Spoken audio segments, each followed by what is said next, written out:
Πριν 8 χρόνια είμαστε πάλι εδώ και είμαι πολύ συγκινημένη. Σας εύχομαι καλό καλοκαίρι και να έχετε όλη τη γλύκα του κερασιού.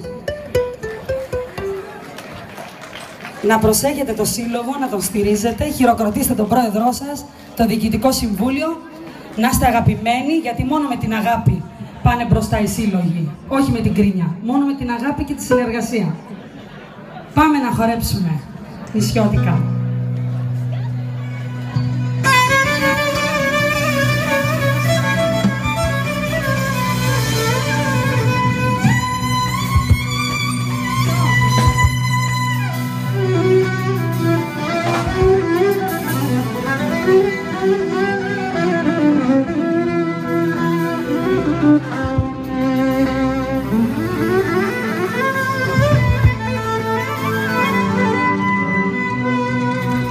Ένα γλυκό ξημέρωμα